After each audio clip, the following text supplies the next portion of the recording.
You are listening to the Main Event Moto podcast. Producer Joe, what's up? What up? 194. Yeah. I'm home. Yeah, buddy. Back in California. Do you turn the heater on? Welcome back. Turn the heater on? Hell yeah. Turn it It's off. time. Hey, you got in your pool, didn't you? Yes, sir. I could tell when I walked up you were in a Speedo. the banana hammock. I figured there was no other reason for that other than you must have been in the pool. There's plenty of reasons to be a speedo. Oh, Joe, I'm home. That was a long one. Welcome. And a tough one. I had Chick-fil-A, I think, 7 times this week. Being as though Chick-fil-A comes from there, you know, so I felt like I felt like at least once a day was good. Even yesterday, get done with Race Day Live, I wasn't impressed by the dinner that was provided, so I jammed down the street and got Chick-fil-A, jammed back just in time for rehearsal. Twice a day. That's right. How you doing? So good. You know who else is doing good? These sponsors: Fly Racing, Mika Metals, Motosport.com. Scott USA, No Toil, Guts Racing, EMT Racing, Blenzall, All-American Chevy of Killeen, Olme Creations, DRS Suspension with Race Tech, and Uintah. It's going to be a good show, Joe. Yeah. We got guests. 2 guests. One's been here before. One has not. Which one do we introduce first? The maiden voyage. Let's start with the greenhorn. The new guy. The rookie. Which I don't forget to remind me I want to talk about the new guy, the He's movie so green. at some point. So green. So young and so green. Cam Zinc joins us on Main Event Moto for the first time. What's up, bro?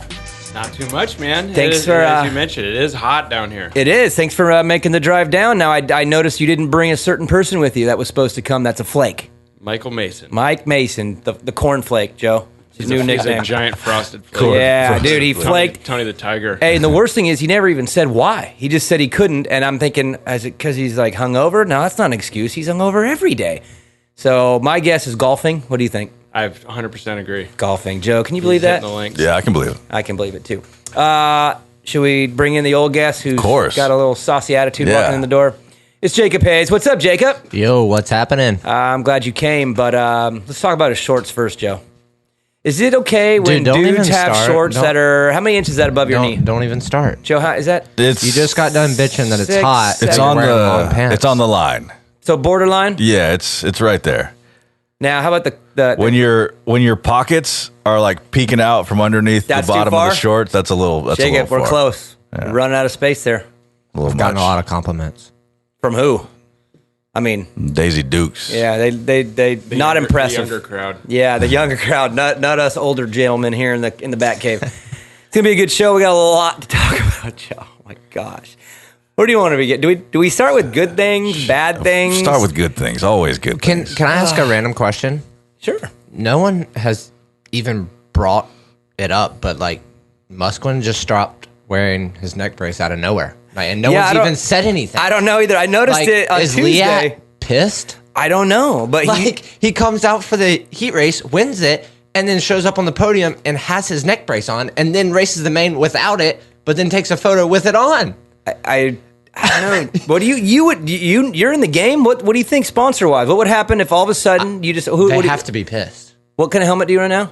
60. So what if you show up your next race with no helmet on, and then in your interview you put your helmet on? I mean, 60. They're gonna be concerned, right? That's like, I mean, okay, I'm sponsored by FXR, but let me show up and wear Alpha Fly, Star gear. fly. No, say fly. Fly. Fly. Thank you. By the way, Joe, I think Georgia is also a no helmet state on the motorcycles. I don't get that. Cam, do you got an answer for that one? Florida is for sure a no helmet state, riding on the street with the motorcycles, and to me, I don't feel like a law is needed for me to put the helmet on a motorcycle. I 100% agree. The first time I experienced it was in New Hampshire, and that's live free or die. And they live They live free, don't they, dude? They live free. But I mean, I wouldn't even think about it. I don't even ride a mountain bike without a helmet. You know what I mean? It's a prerequisite before you get on the bike. So that's making a kind of an ignorant statement, but to each their own. Yeah, hey, you do you, Scotty P. That's all I got to say. But I'm concerned. Hey, before we even get going, Cam, let's introduce some of our audience that might not know who you are to you. Pro mountain bike rider, entrepreneur. Is that how you say it? Ladies, man. Ladies man. What else can we add? I got a wife and kids. The ladies man. Heavy drinker. Heavy drinker. Yeah, tell me about these. What is this? Montucky cold snack. Yeah, are they good? They're awesome. We were at Ryan Ferris's house yesterday for anyone that doesn't know him. He's a the star of the A class at Mammoth and weeded himself the last time they had it, but a bit of a local legend around Northern Nevada. Oh, he's a local legend up there for sure. And anyways, we're at a birthday party for his brother-in-law, Billy Adams, and I realized I had a cooler in the back, and someone stocked it with some Montucky cold snacks. Those things good? They're awesome. Cold snacks, Joe. That's just smart, man. Because everything's a drink or a beer or whatever, but a cold snack. Yeah, drink your snack. I like it. Bit of a social lubricant. Are they good? We good. They good? And what do you got over there, Joe? You got an IPA? Is that a local one? Jacob? Yeah, but we're not plugging this shit. It's just good. Whatever. They got to pay you for that, Yeah. huh? That's right, Joe. Anyways, Cam, thanks for coming in again. This is going to be fun to talk to you because you're a pro mountain biker, so you're like in the same vein of Supercross, but coming from a different angle and a different viewpoint. So I can't wait to ask you a lot of things just about Supercross in general and especially some of the weird things that went down in this whole trip, but let alone this one. And we'll get into those as it goes. But overall, what's your thoughts just on Atlanta and the season so far? I mean, just kind of a big overview. This is about as good as it gets, right? I'm just a fan of racing, period, fan of Supercross. Motorcycles and dirt bikes especially are my favorite thing besides mountain biking. So I'm just it's like nice to be in the professional arena my whole life and one side of it, but then this, I'm just full consumer, full fan, So this season has unfolded as one of the best ever. And I was just trying to think of what year it was when Carmichael and Stewart had that tight points battle all the way up till Vegas, and Reed wasn't really in it, but he was he was technically in it. So the three-way battle, and I'm like, this season's even better. Even if I wish that Roxon's a little closer in Tomac, but this has been best season in my memory. Do you feel like it's a combination of because the storyline and the battle up front has been cool, but just it seems like every race gives us at least 2 or 3 things to be like WTF. Is that entertaining you? Because I leave here going WTF every Saturday. Dude, and last Saturday or last night there was 100 reasons just over and over and over again. It's it's like someone scripted this for reality TV. That's or something. what it feels like. It feels like this was written, and then someone's like, "How can we make this as psychotic as possible?" And then it just happens all the time. Yeah, you can't script this stuff. It's I guess we were talking earlier about the 250 class being like one giant LCQ, and it's just all like adolescent kids that just have like turning 18 and just. Parents, you don't know nothing. I'm the king of the world, and just they have all the ability and they have all the brawn, but they don't not as mature. So it's insane how fast they are, but then it's also just they're just lacking the maturity, I guess. It's just full throttle, stealing your parents' car and then going out like. It is 22 guys, Joe, that snuck out of the house, stole their mom's car, and they all found a place to race. So true. That's exactly what the 250 class has been. Yeah. All year. Jacob, your thoughts on your 250 class? And are you somewhat glad you're not in it? Because, dude, I feel like you could be as innocent as possible, and you're going to end up in some stuff in this class. It's the danger zone out there. I know, things happen and racing happens and you crash and stuff like that. But like Nate Thrasher, I don't think I've seen someone have 2 LCQ wins and then be more deserving of 2 main event wins. Like, he looks phenomenal. Like, crushed him. Like, the whoops are extremely tough. They were Saturday night. I mean, I think they were all 3 rounds in Atlanta. And, dude, he looked so polished.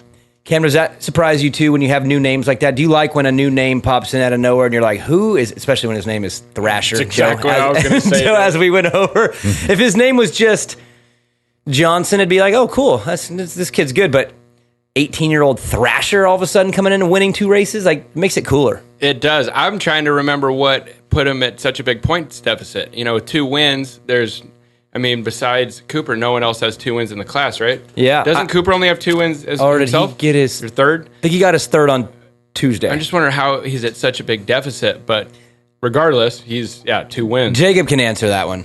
Jacob, you saw Thrasher before the season, and you said it was a work in progress, right? And he was okay. You were like, he's got some skill, but he's not comfortable. That's why he's so far down, Cam. He started really uncomfortable. Before he won, his best finish was a 9th. It wasn't coming around very fast. Then all of a sudden, this Atlanta trip woke him up. But Jacob, you saw him in the offseason, even in the beginning of the season, and just you could. There was work needed, right? Yeah, and I mean that was kind of the crazy thing, and that's why I said his name. It's just like it. No, for him it didn't come out of nowhere because he's been putting the work in. But for us fans that's watching at home or even watching at the races, I mean, it came out of nowhere because how do you go from getting ninth to winning an LCQ and then winning your first main event and then doing it again? It's like crazy. People can say it was muddy the first Saturday. It wasn't that The main was good. The main was good. It wasn't that bad. And then, last night he went out there and performed awesome. In two of the gnarliest whoop sections we've seen all year, too. Yeah. You throw two of the biggest whoops out, you would expect the rookie to have his biggest problems, and he had no issues in them, which is impressive. For an 18-year-old to rise to the occasion like that and pick it up that quickly and back it up again, it speaks volumes about that kid. He's going to be a force, especially with a name like that. Yeah, and then you got the other cool name, Joe Haymaker, getting another podium. Yeah. It's like, what's up with these... Dude, I got to change my kid. Call him? Haymaker. Haymaker? Yeah. You ever heard of a haymaker? Isn't it Hammaker? No. It's Haymaker. It's Haymaker. I don't think it's Haymaker. Yeah, it is, Jake. Yeah. Everybody knows that. Everybody knows that.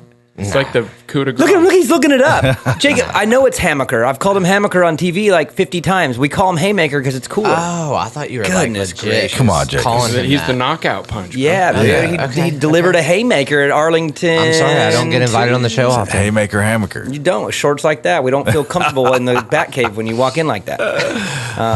And especially the underwear, dude. How many colors you got to get on those things, dude? They're Ethica. I like them. So nice. All right, guys, let's get into. Let's just start with McAdoo because we have a lot. Let's get to into what dissect. everybody's here for. Oh, you want to talk about Marchbanks first, then, or do we save that for a little bit later? I think we just get it over with. All right. Well, Joe likes to come out with the goods. He don't like to build up. He just wants the good stuff. Good. Belabor the point. So let's talk about Marchbanks and how long should he be in prison for? 3 years or 8?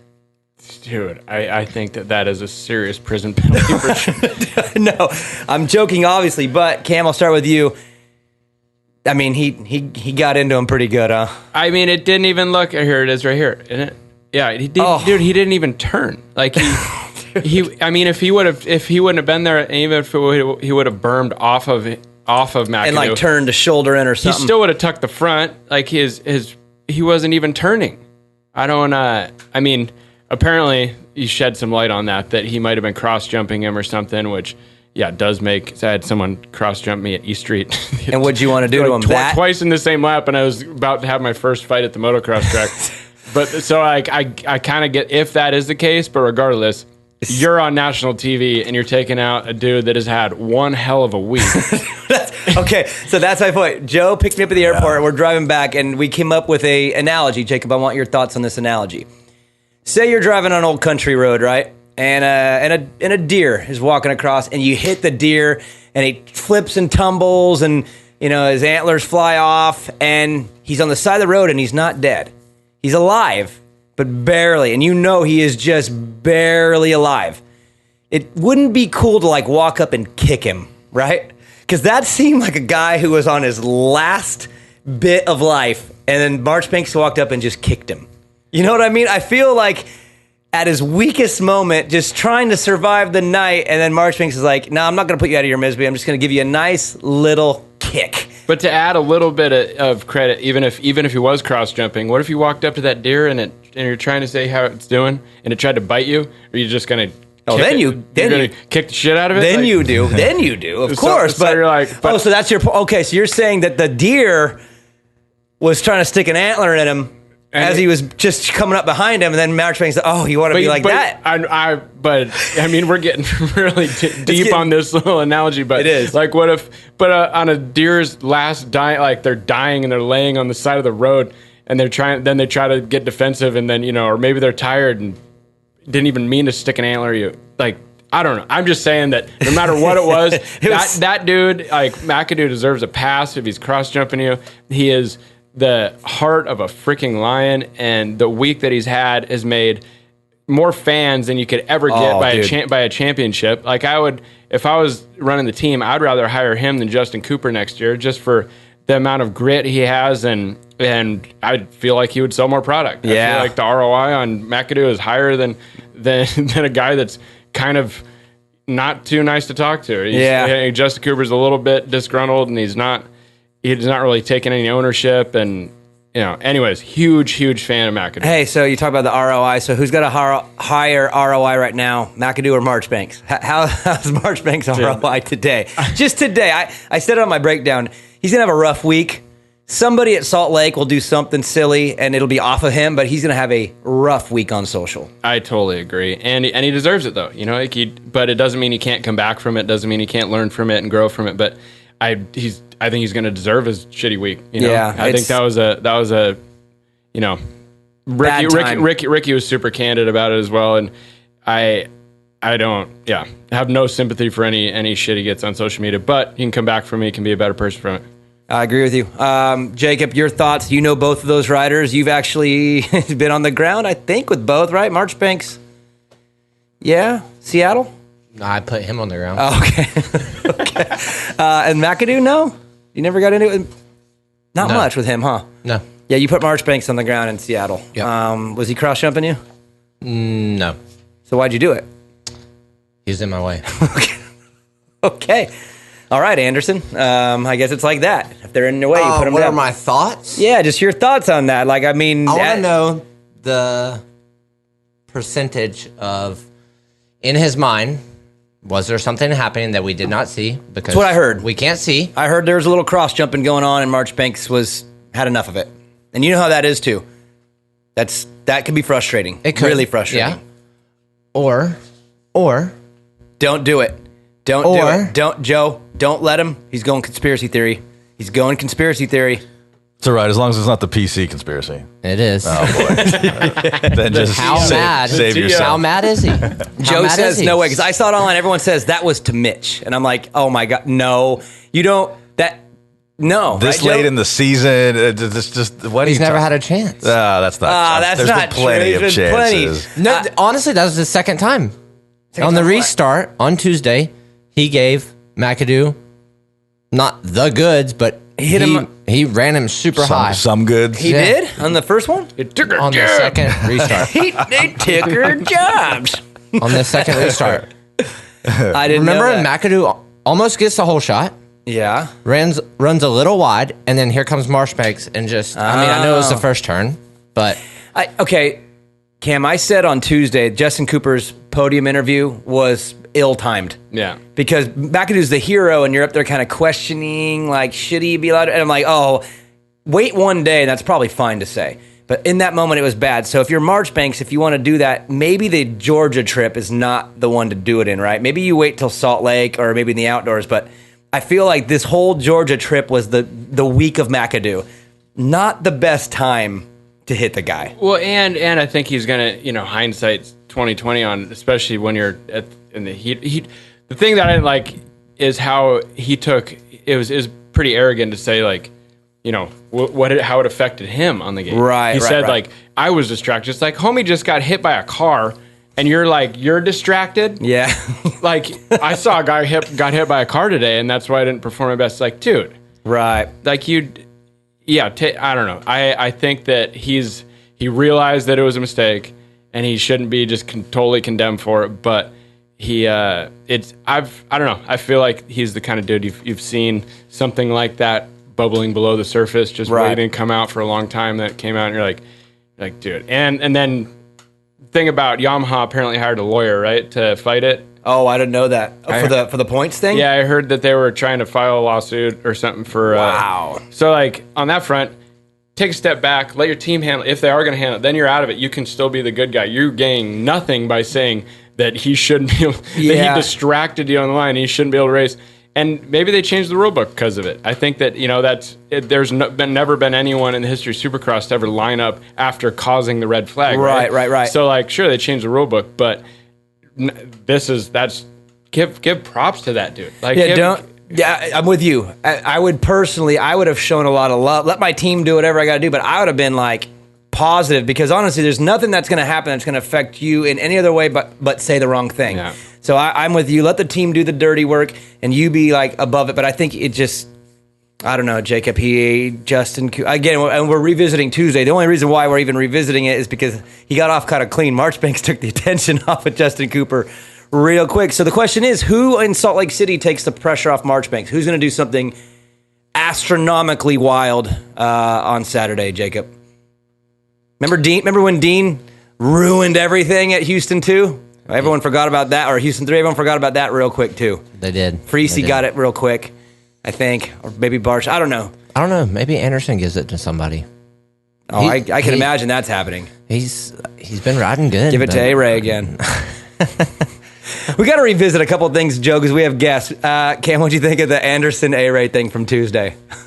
I mean, another time when you could maybe just worry about your brand in the moment and then deal with it later, right? Yeah, I mean that's like some schoolyard shit right there. You know, like that's like they're on the ground and they're both got their helmets on and they're racing just like they have for their whole lives, and I don't think that was full instinct. And I'd totally give Anderson a pass on that, especially because he went out of his way to apologize for it afterward. You know, and like you said with Marchbanks, you get a chance to redeem yourself and whatever. Anderson did that. You thought? Yeah, absolutely. I did too. And I don't know. You're a little bit biased, no matter who it is. But I'm an Anderson fan, and I like he's just so authentic that it doesn't seem like he's taking cheap shots at people, and he's taking ownership of his own stuff, and I'm just a fan of that authenticity and not trying to blame someone else for this, right? Or my bars were crooked, and that's why I didn't like it's. Oh boy. We'll get to that, I think. And I'm a Kenny fan, though. I'm a real big Kenny fan. But at the same time, you're like, dude, don't say those things. This is your time to, and I don't know what sort of media training. It's just, but he's old. You're in the 450 class. I feel like you should be able to perform an interview, even under that, after a main event of that proportion, to be able to compose yourself and not throw yourself under the bus. Right. I agree with that. Daniel. Yeah. What do you do if you're training your ass off, you're racing for a championship? It's already over right there. You just No. I said, what do you do if you're you? Because there was a day you were training. My ass off. My ass stayed on the whole time. You were training. Sort of. Unless you're telling lies. Training my ass on. Yeah, a little bit.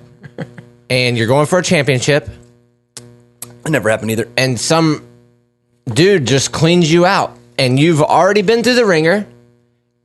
It didn't even look like McAdoo could barely get up. He was trying to grab the spokes to help himself up, which is sad. Yeah.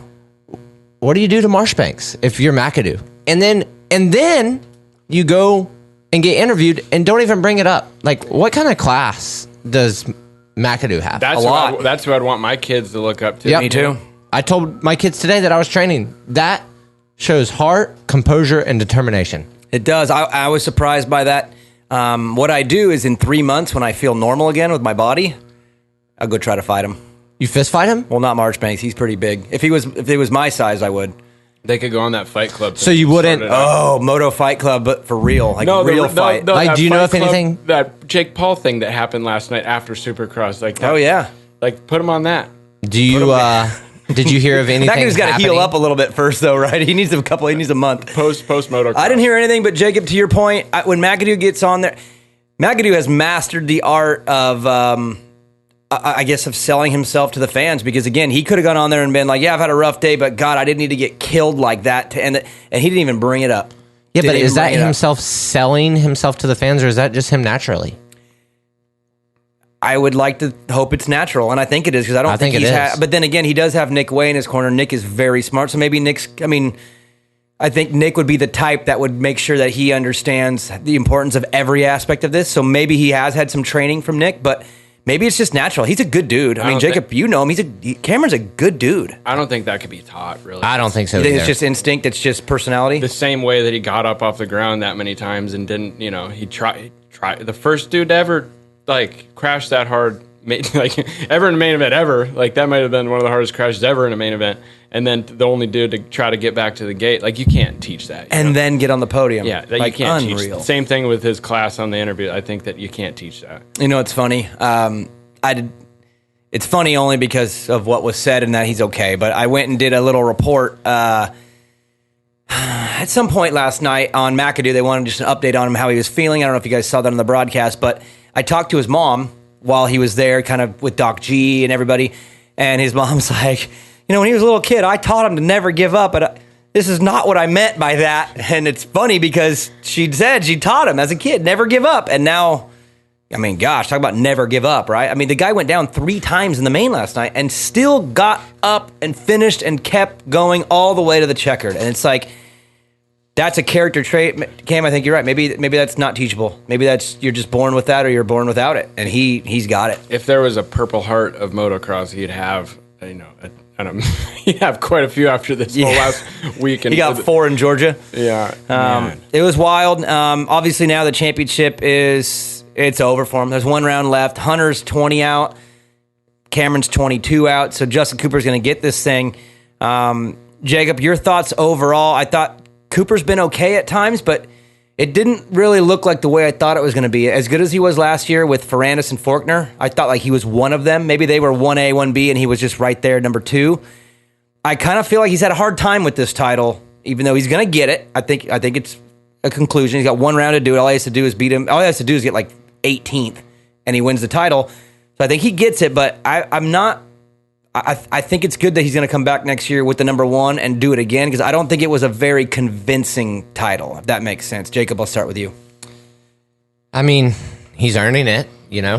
He earned it. You got to do what you got to do. You got get to it. line up, and you got to make it count when it counts. Yeah, I wouldn't say he's ridden bad, but his first round was phenomenal. The second 2, for whatever reason, were weird, and his Atlanta trip has been solid. I wouldn't say anything 2-1-2, but 2 of those he got beat by his 18-year-old teammate rookie. So by a good margin, comfortably, not even luck. Like had him. Yeah, had that's him what I'm saying. Covered. So, yeah, he's been good, solid, but not an explosive championship like Ferrandis. And I feel like I've seen more impressive championship runs than this one. I just feel like he's going to get it, but I think he's better than what he's shown this year. I think he's been a little off. Cam, your thoughts just overall on his total title run? I'm not totally convinced that he'll be like a standout 450 rider yet, but the things that do stand out are like the restarts and still grabbing another holie after, that's got to rattle someone. Kind of some those clutch moments he's been able to pull some stuff. Yeah, I am a fan of that sort of, that mental strength and being able to hole shot a couple times in a row, essentially. But I don't think I don't know if he gets a 450 ride next year, or it's probably not even open. But yeah, he'll repeat. He'll get to try to repeat. He'll come back with a number 1 next year and go at it again. Yeah, and I don't think he hasn't proved to, I guess, just to me, my personal opinion, that he'll be like a standout 450 rider or like a legacy rider. Right. But he's obviously a bad dude, super bad dude, and he gets 1 more year to maybe convince everybody that, hey, you go back to back, you're pretty legit. So if he comes back next year and does it, that's good. But then again, I'll throw this at you guys. Joe, I'll start with you on this one. Your thoughts on if Cooper was on the other coast, if he was racing against Nichols and Craig and Jett? I just don't think he's at their level this year anyway. It seems that coast is a little bit more mature. I don't know. That's just what it seems like. Christian and Cole. Even Jett, essentially, right? Like, yeah. Jett, yeah. Jett's done some Cameron stuff though this year. He had the big one where he crashed a bunch and rode and pulled off. Yeah, he's had some wild, goofy stuff, but it just seems like he's such overall, a phenom that he fits in. But I guess maybe it's more Craig than anybody else, but that Craig and Nichols seem a little more mature and a little bit more been here, done that. Where Cooper still had some goofy stuff that Colt and Christian didn't really have as much. Mm-hmm. And I know the competition's different. Jacob, your thoughts on the 2 coasts? It was really top heavy on the East. The West, there was way more guys. There was 10 podium. They had 10 different guys got on the podium on the West Coast. That's pretty wild. Where on the East, it was pretty top heavy. So a different feel completely. Yeah, Colt, Christian, Jett, those dudes have gnarly speed. Not saying that Hunter and McAdoo and Jay Coop don't have gnarly speed. They just seem like they could do it more often. I just personally think you put Colt. We're going to see on the East-West shootout, but I think Colt and Christian and Jett just have a little bit on those guys. I personally think that. Like you could see a 1-2-3 Colt, Christian, Jett at the final, right? And to me, that seems like what I would see. Yeah. I love the fact that there's is the shootout. So yeah, Oh, yeah, this it's the isn't like best. some theory and we can just all debate it. Like we get to see it, but Yeah. it's definitely fun to bench race before it Do you- happens. But it's awesome. Do you ever think that they just run the 250 class the whole season with the 450? Don't even open that can of worms. Okay, I was Because just that could go so many ways. I don't think it does. Okay, I don't think the manufacturers would want We that. beat that horse a couple of years ago to death. Yeah, Okay, and it's there's so many good arguments on both sides that I don't know. It's a messy one. Oh, we're watching the recap right there. Jacob Rod Bell had it. He was going to the main last lap and went down. dude, I just want to see Jet and Christian Craig go through those whoops. Oh, Christian would have went through those things. Like it was probably faster than fast Mookie. enough- No. I saw Mookie in maybe qualifying go through those, and they looked like braking bumps to him. He had to brake at the end. He was going so fast. He was literally braking on the last 5, like da da da da da. Which was crazy too, because I thought Malcolm was out. Anyways, we'll get to the 450s. But anything else on the 250s? Cooper, Thrasher, I got one. sick. I got one. What you got? I think Hunter, man, he I watched his crash, or not his crash, kind of over and over again, and Which crash? When dude, he just came. McAdoo? Yeah, he just came in the roller fast, and he tried to slow down as much as he could. And I don't know. I think there was a win on the table for him last night. I do. Can I throw out a prediction, Joe? You know I love to. Oh, yeah. I want your permission to. Though, Yeah, first. of course. Hunter wins the outdoors. I'm throwing it out right now. No? No. Who do you got? Why? Because of what you saw last week? Yeah. I mean, who's at the track? Where you been? I've been at every damn race. I just watched Not outdoors. I watched a guy who could barely do Supercross a year ago look like a straight boss, and now you're going to put him back on outdoor? We're going to have a Lawrence brother fight here? Yeah, his brother. Jacob says Jet, and I heard this from multiple people, so it's not just Jacob, but I heard Jet right now is riding outdoor the most disgusting you've ever seen. It's ever. ridiculous. Like, he's like multiple seconds faster than all the 450 guys. Killing him. It's ridiculous. I mean, you'd be a fool to doubt it. It's crazy, too, because Hunter's going to wax even him. I don't know. Dude, older brother loyalty right here, dude. I'm all Team Hunter. Jet, if you're listening, actually you're not, but Myrtle, if you are, tell Jet Hunter's gonna wax that ass. No, but back to my point. Don't you think Hunter kind of? I mean, he went down. Yeah, but he still does. He still gets caught up in some things here and there and whatever. But I did my pre-race report on him, and I thought he was gonna win that main. Yeah. I thought he was. Yeah. I didn't think Thrasher was gonna do it again. Are you kidding me? 2 LCQs, wins, and look how far. Oh no, that's Fry way inside. Where was Thrasher? Way outside. Hold on. Yeah, 'cause sorry, he's in the Motohead's, LCQ. gate. Yeah, look Last at gate. farthest gate on the Yeah, far but outside. Oh, that's smart though. Look at There's his no rut. rut. Oh, that was good. I didn't catch that. Oh, and he just never lets up. Comes in. I like that start. It was fair. That was good job. And then he's like, "Oh, it's just my teammate, the points leader. I'll get him and pull away." Gosh, that's crazy though. Even Jay Coop gave him some love on the podium. And he's like, "Hey, my teammate's riding right here's good." Hunter. Oh, Tough block. yeah. Hunter wins the outdoor. Everybody. Surprised no one else got taken out by that tough blocks in the track. Oh, I know. I was. Were you waiting for someone to blast that Yeah. thing? On the backside of that scrub roller? Yeah. 2 videos. What else? Marchbanks, Cooper, Hunter, Hammaker. Hammaker was good. Jacob, I know you told me you're impressed by him. You didn't see that one coming. I didn't. No, really impressed. I take my hat off to him. It's hard to, even for Hunter, it's hard to just not really ride Supercross that much and then just get out there and just get up to pace And be good. And be good. I mean, there's so many ways to be faster. Rowing through your rhythms, the whoops, just being consistent lap after lap. It's a lot tougher than people give it credit for. It's extremely tough. One last question on 250s, and Cameron, this is going to be a harder one to answer because it's going to be way more of your personal feelings than what actually happened. But after everything you saw Cameron go through on Tuesday, and then the big crash he had in qualifying, which was filthy, would you guys, as either his coach, team manager, father, would you have allowed him to race?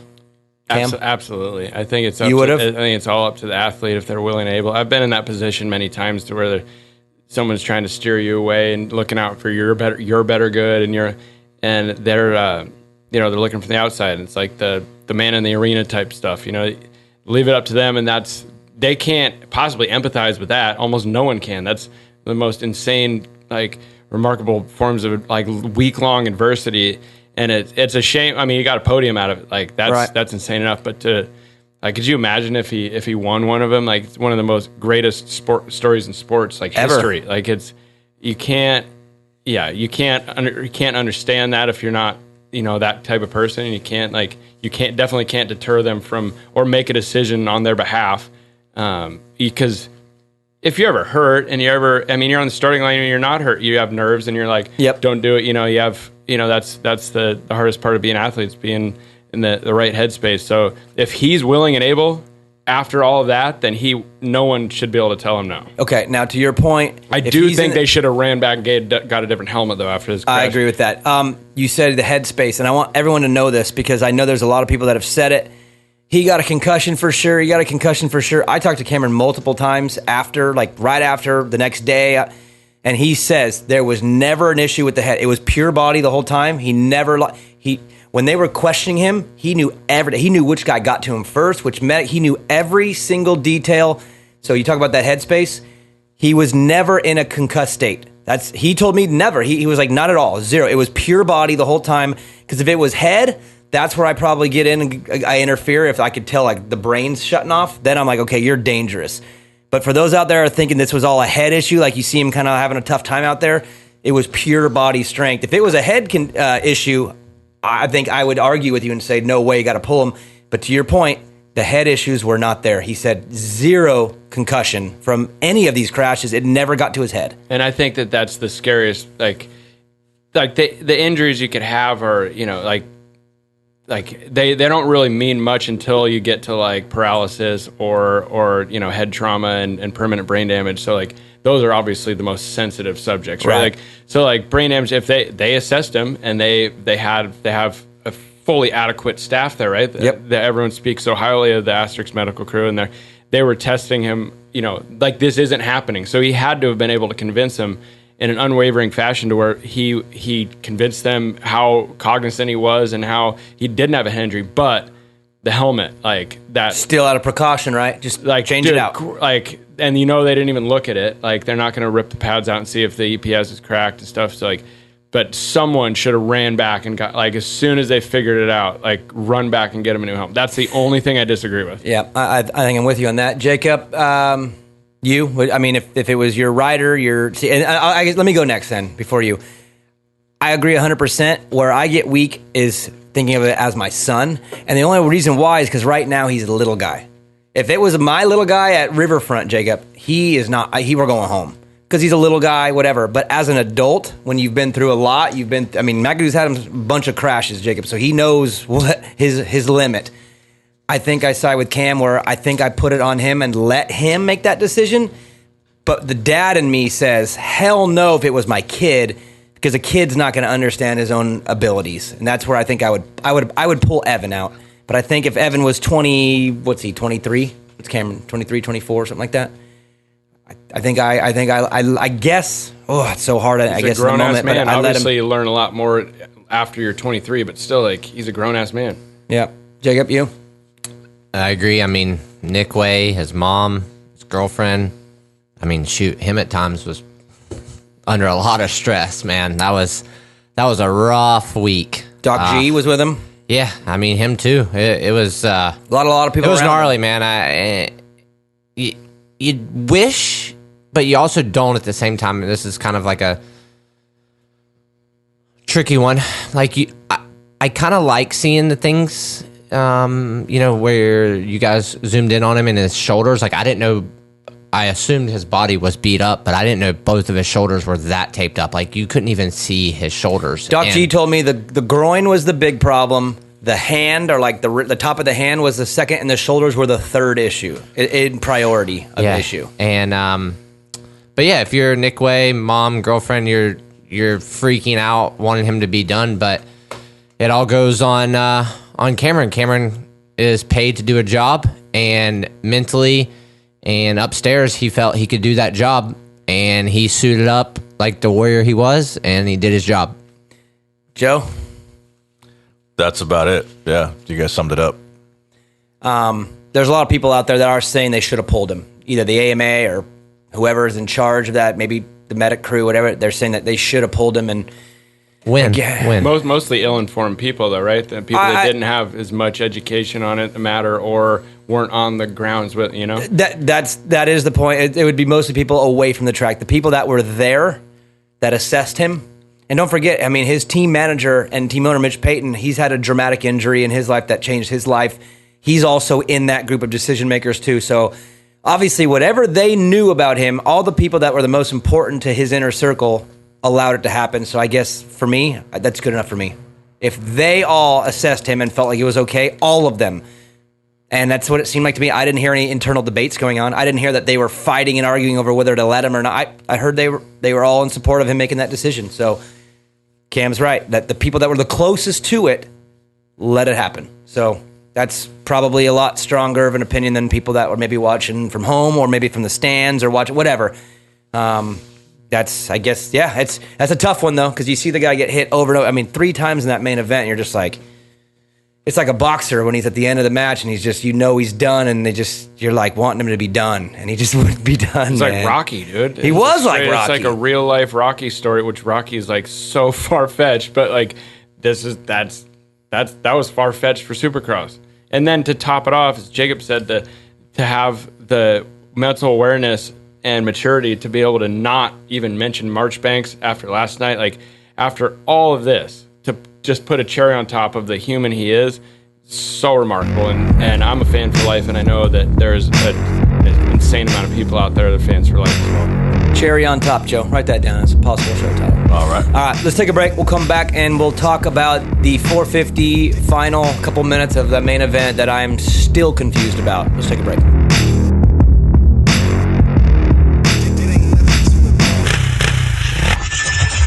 Main Event Moto. All-American Chevrolet in Killeen, Texas is a proud supporter of Main Event Moto and invites all the Moto heads to experience the difference for all of your Chevy sales and service needs. Mention Main Event Moto and get 50% off your next oil change and a front-end alignment at no charge. Remember, whether you're hauling your bikes to the weekend track, trail, or race, or commuting to the job that pays for your moto habit, we have the truck to get you there in style. Visit us online anytime at ChevyKilleen.com. That's All-American Chevrolet of Killeen. Chevy, find new roads.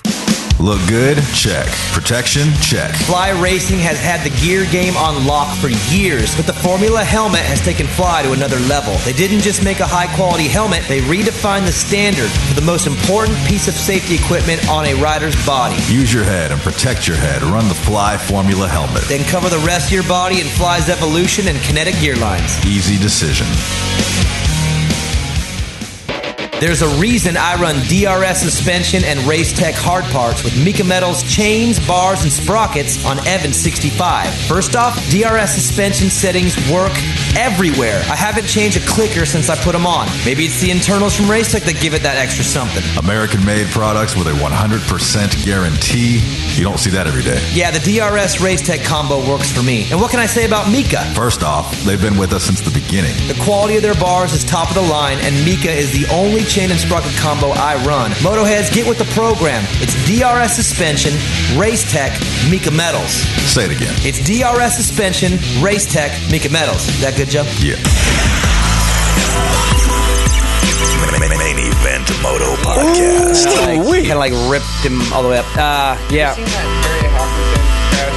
The snowboarder, he blasts fucking 25 feet above the giant quarter, decks it, and then we're live. Oh yeah, we were sneaky. Joe just plays the commercial through the break. We're sneaky live. Anyways, yeah. So we're just talking about how the inertia and the momentum of the bike might have helped McAdoo actually save that. Yeah, when he hit, it flipped him and kept the motion going instead of just stuck him like a dart into the jump. Yeah, I've seen. So Terry Hawkinson, the famous snowboarder, I've seen him deck actually more than once, so I'm sure it works for, there's a reason he does it, but deck on a 25-foot air and a quarter pipe on a snowboard, and then just lean forward and put his head down below the coping, and then front flip out of it to keep the momentum going. Keep the momentum so you don't stick to the top of the deck and just break your legs. He kind of took that same fall and put, so maybe the bike actually kind of did that a little bit for him and kept the momentum going up the hill rather than just all right into it like energy, a dart. The energy going to his head. Yeah, it makes sense. I mean, that's what it looked like. Okay, 450s. Man, I just don't even know where to begin, man. Joe, Joe, take over for a minute. I'm baffled over what just happened. This is where I'll start with it. On Tuesday night show, you and I talked about this race being the linchpin. We did. And titled it Linchpin. It seemed like the 450 riders who mattered came into this race thinking the exact same thing. Kenny and Coop. Everybody came to play. And if Kenny hadn't had that weird little, I don't even know what you'd call it, bobble there after the whoops, then of course, he would have won. Can we stop right there then? Were you surprised that he was still just shredding? He had a 12-second lead, I think, at that point. That's a long ways. He was murdering that race. Murdering the whoops still. Yeah. And I mean, maybe he was just like feeling it and whatever. I mean, he's a perfect rider. Jacob, you know that. I mean, he's 99.9% perfect out there. But that jumped up and bit him, and he didn't need to keep blitzing like that. He was gone. There's no way, if the whoops were that gnarly, no one was going to catch crazy fire in those and gain 12 seconds on him just because he decides to stop hammering the one set. I guess that's where I'm going to start, is that decision on his end to keep pushing through that insane set of whoops, which he said in the press conference were like the gnarliest ones this year. I think that's where the first decision went wrong. Jacob? Or no? No. No? No. I mean, you feel good. Like, never once have I ever felt good in a set of whoops and to go, let me jump them. With a 12-second lead? It's not... No. Okay. Okay, last lap, maybe. But... Unless you're Thrasher, he keeps blitzing through him on the last lap. Was it even halfway through the main event when he crashed? I think it was just after half, maybe. Yeah, he had a long time to go. 12. He had a long time to go. Yeah, but if you are pulling away 12 seconds, that means you are freaking good everywhere else too, and they're not going to get you. Like, what? I mean, and if they start coming, then maybe you turn it back on. But for me, I'm going to come at it. Race management. I think it was poor race management. I'm going to come at it from a different angle. Okay, let's hear it. So, as a racer, I know when you hit the wall, there's nothing else you can do. I don't You're talking know. a physical wall? Like when you're depleted, you're done. Yeah, a physical wall. I don't know what kind of problems Roxon has from his multiple surgeries on his arms. I don't know. I'm not in Roxon's inner circle. Do you think, and this is my theory, I think he went down, he pumped up, there was physically nothing he could do. Nothing. Yeah, like it wasn't a mental collapse the last 5 minutes. It was a physical one. He just couldn't go fast anymore. Like he was. I mean, look at the lap times. The lap times tell the story. And even like he couldn't even fight. And I don't think.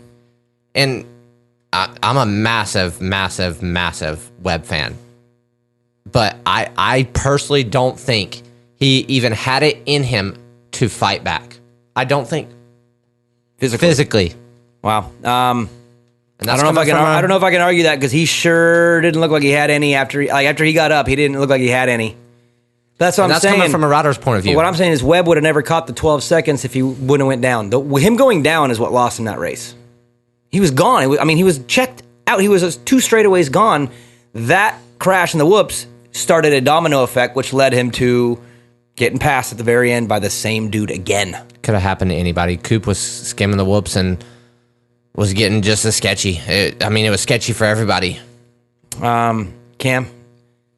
I think you opened up my mind to that perspective as well, but that's what's awesome about racing. You can't argue with the results, and at the end of the day, Cooper just does it again, dude. Like, it's insane how no matter what sort of problems that he might have had that Roxon possessed, he hasn't had the surgeries and the problems or the comebacks, but like no matter or even what, the media pressure, man. I mean, we're all over him. I mean, it's sad that it's like that way, but it's like, we can't run from that storyline, But he has to deal with it on his end. He's on the receiving end of that story. So yeah, but no matter what, Coop rises to the occasion. Besides Tuesday, right? Like he's been there, and even on Tuesday he was coming back and then got kind of cleaned out. Didn't say anything about it. Came back harder, and he's no matter what, he's there, and he's proven why he deserves this championship. Were you guys all, Joe, I'll start with you. Were you all thinking Plessinger and Tomac were going to get Cooper too? They're about halfway through. I'm thinking they were going to get him. Yeah, I was. I did. I was like, oh boy. AP's my upper, and I thought like that you're going to have a little battle back here. Yeah. While Kenny just cruises it in for first. Yep. Do you guys think that too? I saw him coming the same. Yeah, I thought the exact same thing, and then he saw blood in the water. Well, that was before he actually started catching before there was really blood in the water, and then he really turned it on. Yeah, that was what was weird, Jacob, is Plessinger and Tomac had caught back to Cooper. Cooper looked like he was kind of like having some issues again, and then all of a sudden flipped the switch, and he was on to Kenny, chasing him down, riding the fastest he's ridden in the entire trip in Georgia, going so fast through the sand. And I went and did my breakdown video. We went and looked at the sand. It was so gnarly, and he just was so fast through there, makes the pass and wins. And I don't know if I've ever seen anybody that can flip a switch like that mid-race. So you see guys that can pull it off or find a line, whatever, but we're talking about a guy who was about to get passed by two dudes who then leaves them, and he left him once Eli got in a third. That's the crazy part. Once Eli got in a third, I'm like, oh, Eli will get him. Maybe AP can't. Eli's going to get Cooper, and then the next thing you know, he's gone from Eli all over Kenny, passes him and wins. I've never seen anybody ever turn it around like that, like in the middle of a race. I think it's one thing in the middle of like a season or a night. Maybe you have a bad heat race. We're talking in the middle of a race where it looked like it was starting to fall apart, and then he rode the best he ever rode the entire trip. Yeah, DeCoster said, I think, one of those Moto Spy episodes, and DeCoster said he's never seen anything like it, and he's been around everyone. Oh, he's like champion after champion after champion. It just shows how remarkable and one of a kind number 2 is. What is that, Jacob? You know Cooper really well. It's obviously a combination of physical and mental, but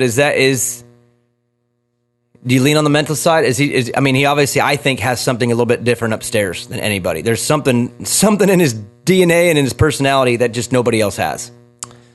Yeah, I lean on that definitely. I mean, we just got done talking about, okay, when you hit that physical wall, it's kind of hard to push past. And I'm sorry, but I don't know if anyone else has seen it, but when Coop gets done, I don't even think he has 1% of energy left. It's not like he's saving energy out there. Right. He's digging deep, deep, deep down to win these main events, and he's done it multiple times.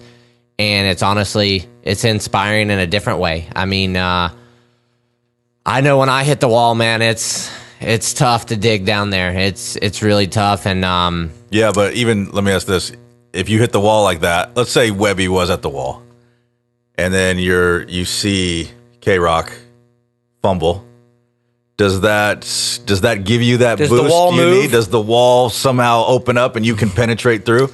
Was that the chum in the water? Oh my God! We've been calling Webby the shark. Yeah. Was that did he smell the chum in the water when he saw that? And then the wall changed. That wall you talk about? Definitely. Stuff changes out there all the time. I mean, Roxon's scenario was different, but yeah, if you're Cooper and you're 12 seconds and you're struggling, it's like, just get through this. Just get through this. I'm battling. You know what I mean? And he was digging down, and then when you see that happen, hope. Hell yeah. You get a first taste of hope. You start grinning. You're like, all of a sudden, you're like, especially with their history. Cooper probably smiled. He probably smiled. In his helmet? He probably He's like, did. At what point did Cooper in his head go, oh my God. Oh, what? Like because he couldn't see him. Dude, he was so far gone. And they started up front together. Cooper was on him on the first lap. He could not see him halfway through that main event. All of a sudden, wait a minute. Is that? Yeah, that is him. He's right there. What? Do you think it's like it woke him up. Do you think any of that's the man above, or the belief like that this is like a gift? You know, I think that there's a strong passion and like something that's similar with most people. Like, I guess there's a ton of motocrossers that big and Christian. Oh, you're talking about just a faith that he has? Yeah, like and so when that happens, just like this was supposed to be, and you're like autopilot. So then it takes out the question of can I do it? It's like it's happening for me. I don't even have to do anything. I'm always curious about that because I envy people that believe in God and like that there is like something else that's just going to help you, you know? Mm-hmm. Like, but people that don't believe in God say the same thing about like the universe. Sometimes you just have to let the universe kind of take care of things. Right. And like, but I think that there's a strong faith in him that he deserves it. He works, leaves no stone unturned. That when that happens, he's just, it's like autonomous almost. Like it's supposed to happen for him. Well, and it also goes back to the way you're built too. I think you said Cameron McAdoo is just built a certain way. Yeah. He just has it. Cooper kind of has that mentality too. There's something in his genetic makeup, man, where he just, I don't know. I mean, it's hard to compare him to every sport. I can't pick the right athlete, but you know how every sport has that guy that's just clutch, the guy that's going to make the free throw to win the game, or the three at the buzzer, or kick the field goal to win the Super Bowl, or, you know what I mean? There's these athletes in all these sports that are just clutch. It's like Tom Brady, dude, because he wasn't. He's not the most athletic. He didn't have the stats of anyone. He wasn't that. You know. Did you ever see his combine video? Yeah, yeah. He can barely run, dude. Exactly, Joe, but he's. I could just beat Tom Brady, man. I think, right now in a 40-yard dash, and he just something else. It's like 90% mental. The rest is in your head. And I heard that from an MMA fighter. Like, and that's obviously a super physical sport, but it's all mental. Like, and then the wall, like the proverbial wall, I think is somewhat arbitrary to where, you know, like Navy SEALs and stuff say you only, you know, when you hit the wall, it's like 25% of what you can actually do. So that you think that's the wall. Yeah. So and he seems to have that figured out to where he just keeps moving the wall and nothing can phase him. It's insane. What do you think about that, Jacob? With the wall, the wall exists because you allow it to exist. If something like chum in the water can wake you up, all of a sudden that wall. I mean, I guarantee you, he probably felt better physically on the last lap than he did at the halfway point. I agree. Because something in his brain triggered hope. I agree. And then as soon as he has hope, man, look out, because it's almost every time. I think last year, remember, he lost the mud moto with Tomac at Salt Lake. That's the only time I've ever seen him be out-dueled in a one-on-one where they actually are dueling. Remember, Kenny beat him this year at Indy. Coop got to him but could never really get him. Remember, like Indy 3? So I wouldn't call that like a duel where he like lost the duel. Kenny finally just held him off. But I've never seen him go back and forth other than the one time with Eli in Salt Lake and be on the bad end of the result. He always ends up getting it. Every time. It's impressive. And I agree with the wall. He, like I said, he was just sitting there fighting. He was going to do whatever it took to keep those guys behind him, Eli and Aaron Plessinger. I think he was going to do whatever it took. And when Ken had his mistake and went down, and, you know, that's when it set in. It was like, I can do this. And then, you know, he pushed through whatever battles and struggles he was going through. He ruined the championship for the fans, though. I just want to throw that out there. A 10-point lead into Salt Lake City is a lot more fun than 16, so Coop, thanks for ruining it for everybody else, except for you and KTM. I'm just saying, 16 points doesn't feel great going into as a fan. You're like, God, he's got it, but 10? Ooh. Or if Eli would have got him, that'd have been 8. I'm doing the math the whole time going, what is it going to look like next weekend? What? And then he goes and ruins it. Ruins everything. All I know is Tuesday night, I almost threw my TV out the window. Because of how he was riding? Pissed.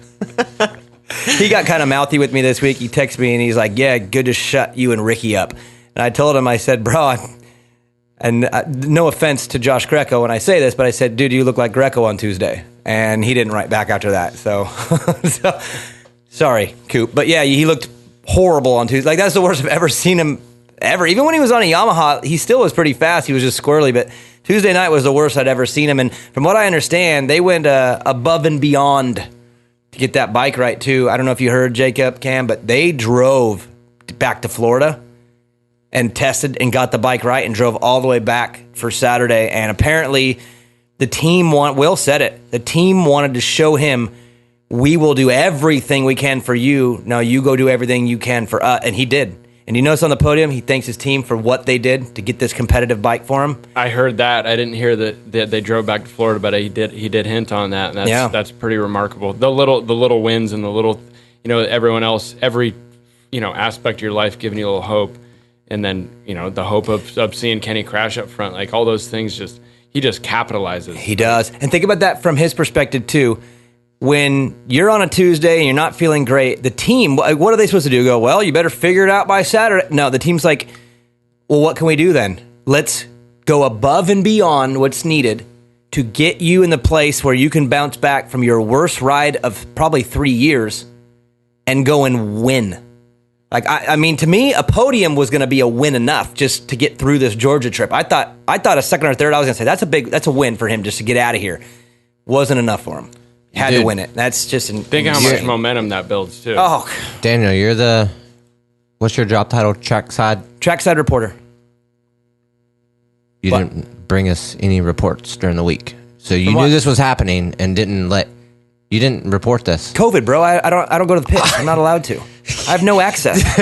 And what am I going to do? Excuses. If I text Cooper, all I ever get back is usually F words or bad emojis. So what am I? What kind of report am I supposed to get? Our sport would do. How was your week? F you, middle finger. You know what I wish our sport would do? Why don't they interview the team managers? Oh, we did. We did one time with Carlos, and it was awesome. He's awesome, but he's a mechanic. Like, I want to hear from Ian Harrison. Like, was that your call? Was that Roger's call? Like, you guys are going above and beyond. Eric Kehoe, like, what do these guys have to say? I'd love to hear from them. Like, with, F1 and other forms of motorsports racing, we hear from these guys, and, like, dude, these teams are such a big part in the rider's success. Like, listen to that. They went above and beyond and drove through the night to make him comfortable. I would like to hear that kind of stuff. I'll bet you next weekend in Salt Lake, you get a little bit more of that, Jacob. Thank you. Throw that out there, okay? Thank you. Throw that out there. Thank you, Daniel. Next week in Salt Lake City, I think you're going to learn more about the mechanics, the team managers, and that side of the sport. I'm glad to hear that the trackside reporter is going to bring that to us. I'm glad to hear. All right, just throwing it out there. Y'all, wish you would do your job. Open the floodgates. That's what Cooper told me in the press. Did you hear what I did to him in the press conference? No. Well, on Saturdays, he texted me after the race and told me how bad I am at my job and how I ask horrible questions and Agreed. I need to be fired. Agreed. So on the press conference on Saturday last night, first question I had for Cooper was, hey, since I'm so bad at my job, why don't you do it? Why don't you ask Nate Thrasher a question? And he jumped up and did. He took over and he asked Thrasher, how do you mentally win the LCQ and then be able to I don't know, he said it horribly. But he asked Thrasher a question, and then he said that if he got paid what I got paid, he'd do it every week.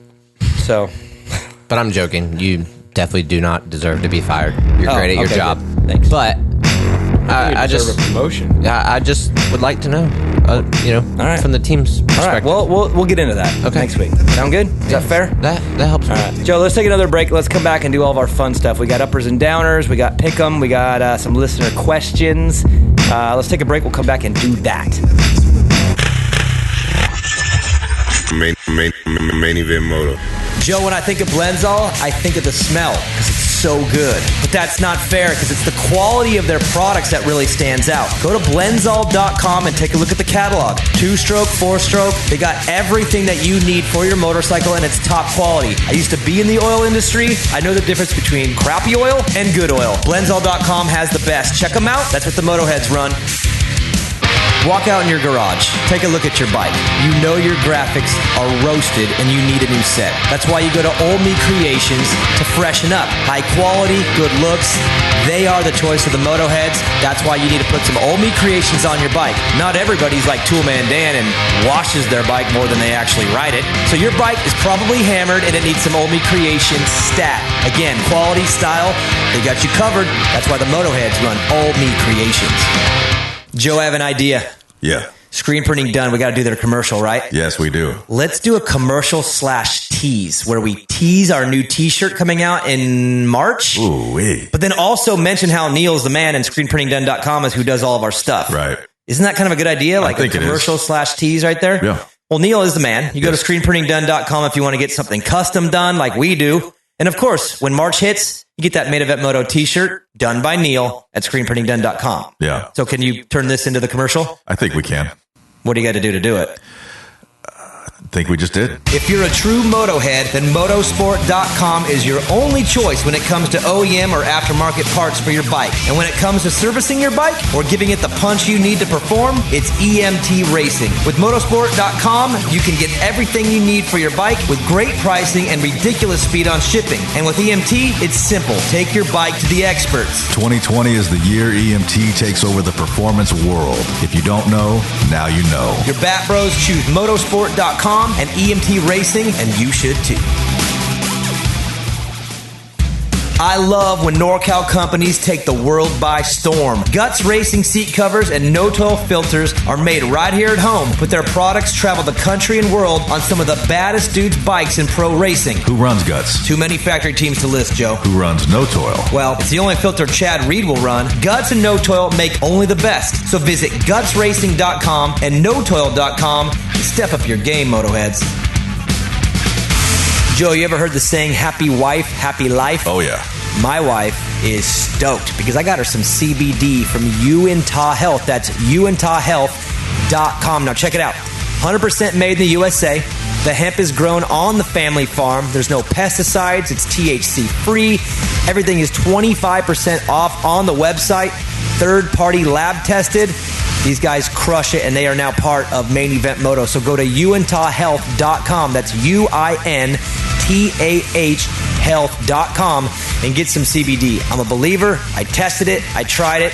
I believe. Motoheads, give it a shot. uintahhealth.com. Main Event Moto Podcast. Ooh-wee.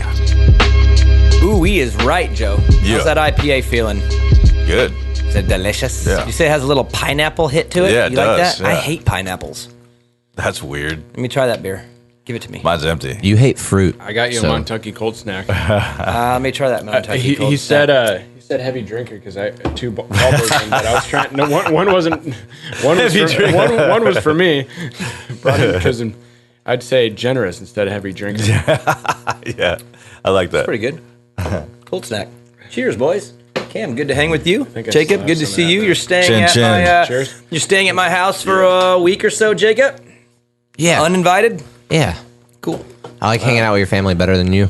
Yeah, we'll get into that in uppers and downers. It's all about my family. I'm up on one family member and I'm down on a family member. So we're gonna get to. Should we just get to that now, Joe? Let's do it. All right, uppers and downers. Uppers and downers brought to you by EMT Racing. All right, Jacob, which family member do you think I'm up on? Frankie. Nope, he's my downer.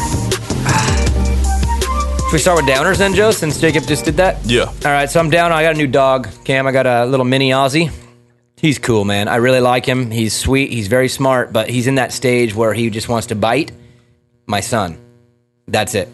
He just bites my son only. He's got something for Evan. I don't know, Jacob. Maybe you can explain what's going on here. But there's some kind of tension between my 11-year-old and my new puppy, and the dog just bites the shit out of my son. It's multiple times a day that Evan comes in freaking out. What do I do? He just won't stop. And the dog is looking right behind him, just going for him. And only him. Nobody else. He doesn't bite Elena, me, Maggie. Leaves the cats alone pretty much. Jacob, what's going on between Evan and Frankie? Should have named him Cooper. Just biting ankles. Jacob, what's going on with the dog? Evan's the most revved in the house, and the dog is just like going after him. It's nonstop. Evan's tried to be you and Maggie several times. Tried to be the parent, and it's just Frankie knows. He's like, bro, I see right through you. Yeah, he's a mini Aussie, Joe. So he's got herding instincts, and I think I told Evan, I said, dude, to him, you're just like a little sheep, and you look like something in his instincts is telling him that you need to be herded, and you obviously don't get the hint, so then he has to bite your feet. And apparently it's an issue that needs to be dealt with when I get home. Evan needs to talk to me about it. He says he doesn't like the dog. Oh no, he does not like the dog. So the dog's a downer.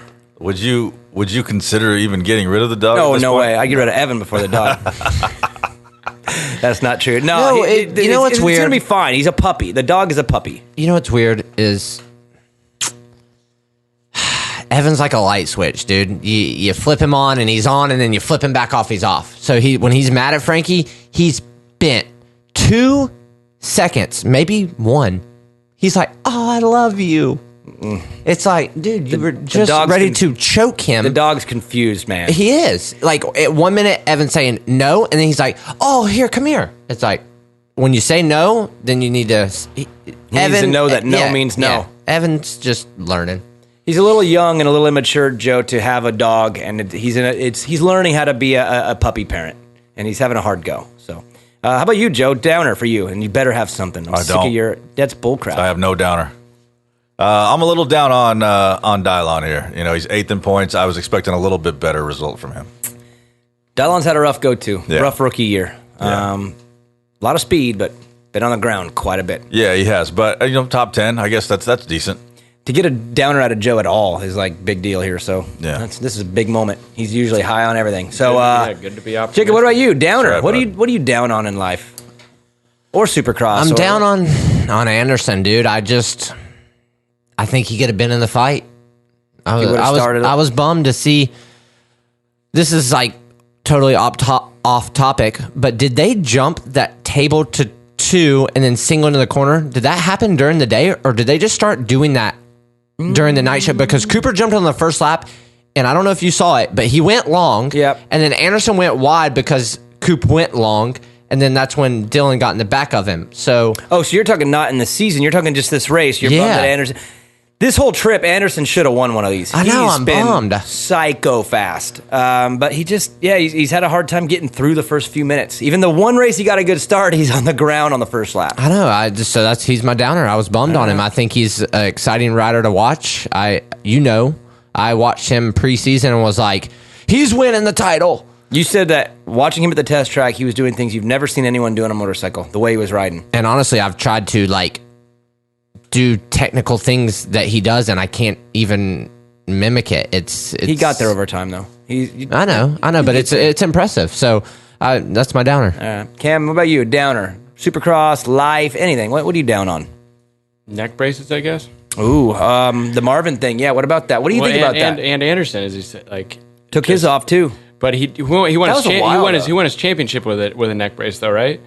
I think so. But he, anyways, I don't know why that just popped up in my head, but I think that there, seemed to be a kind of a thing of the past. But I'd say my downer is Marchbanks. Dude, that bummed you out, huh? Yeah, bummed out. You said that when you got here, you were not bummed on that. Down. And is that because if it wasn't McAdoo, would you have been as down, or is it because it was McAdoo on the receiving end? It probably wouldn't have stuck in my head till today. You'd have been like, McAdoo, wow. If I saw that. If it wasn't McAdoo, they might not even have showed the replay of it and made such emphasis on it. But I think I'm gonna throw you a curveball. All right, you ready for this? Yeah. You said Tuesday, Justin Cooper. You were not a big fan on that interview. What if Marchbanks would have hit Cooper in that corner? Now what are we working with? Oh man, that's the little shame inside of you. You're like, I shouldn't like this, but I do. This. It's wrong. How many times in life where it's wrong and you do it, you're still stoked about it. Yeah. But yeah, no, I totally agree. But my more sane self and the person that I want to be would say it was a bad move no matter what. And, but a cherry on top because it was McAdoo. Yeah, man. God, that's heartbreaking. To add to this, if this is weird to say, but if that was for the lead, okay. If it's not for the title, okay. That's for the win in the last corner. Curveball for sure. In the situation that it was in, it was unnecessary, unneeded, and low class on Marchbanks' part. But for a win, for a title, dude, every person watching in the stands is on their feet. Okay. The best thing is ever, Joe? We got to get Toolman Dan on this, but we are going to have Dan post the YouTube video of Jacob attempted murder on Kyle Regal in Arena Cross a couple of years back. Oh boy. It was 10 for a times, title. and it was 100 times worse. You think that was bad, Cam? Wait until you see what Jacob did to Kyle Regal in Vegas Arena Cross in 2015. Joe? For a title. It was Cops for a had, ti- cops thank had to you. take him out of Thank the you. building and go and question him. It was attempted manslaughter. They had It to was escort him so out to protect him. Exactly, because bad. I was ready to fist fight too. You're just happy they got to you before you got back to the pits. Exactly. All right, uppers. I'm going to start. Jacob, I think you'll be happy with this. I'm really up on Maggie. My wife has had a rough Supercross season with my travel and just with the Eagle Grit and the things that have been going on. There's been some highs and lows over the last 4 months between us, even just getting through this thing. And she ended on a high note. This last week was really big. We had a lot of things go down that were very hard on her, and she crushed it. So she's my upper. She killed this year. This was a hard year for all of us. And the reason why I'm acting like it's over is because the crazy travel is over. Like Salt Lake back and forth 2 times that is nothing. The crazy part of the schedule is over, and we're good. We made it through, and the business survived. I survived. We survived, and my wife absolutely killed it for 4 months. So she is my upper. Joe, what of many things are you up on if you had to pick one of those many? So like I mentioned earlier, I'm actually up, believe it or not, on AP. He rode great last night. I know he faded there, or whatever. He battled a little bit, but he couldn't hang. But for a dude who got zero love from us, maybe even negative love from us in the review show or the preview show, we never mentioned his name. We forgot. Forgot he even was racing. And then to kind of, have a lackluster start to the season, but then the last few weeks, especially, he's really turned it on since Daytona. Huh? It was fun to see him up front there in the beginning, at least. And so I'm up on AP today. Can I add an upper for you from you? Sure, dude. The pool is up that's and always, running. Yeah, that's dude. Always the upper. You took a dip though. Yeah, like you're in there. Yeah, it's great. Do you feel like you're actually now settled into this home now that you've gotten into the pool? Yeah, totally. Now it's like official. It's real. Yeah. Jacob, upper for you. I'm up on life, man. I'm up on my health. I'm up on Had a baby. Me and my wife getting into our own place. It was, man, from last 2020, May 14th until now, pretty much. Until finally. April 5th has been the gnarliest struggle I have ever been in, and I have battled day in and day out. She has too, and man, there was times where I questioned a lot of things. Send her back to Canada. Never that, but just I question a lot of things if I was ever going to be able to. I'm just joking. He's not even smiling. He didn't even acknowledge the joke. Walk into the grocery store, just do normal things, man. I went through a tough time, and so I'm up on life. I'm really happy. And just to be clear, I'm up on Jamie. Okay. I love Jamie, so I made a joke, but you didn't. I was saying my upper, and you were trying to be all saucy. Okay. Cam, what are you up on? Kind of a mix between, what Jacob and you said. It's I haven't been we haven't really let anyone else know out of our close friend circle or people that know us personally, but we've been going through a divorce, and now we're trying to reconcile. So up on my wife. As Jacob said, been some of the roughest 6 to 8 months of my whole life. In the meantime, was still able to film an X Games part. First time mountain biking's been invited for a real MTB or the real series. So this dropping. Actually, I can't say. I know what place I got, but so I guess they don't announce the medals till Saturday. But I'm really stoked on how things went.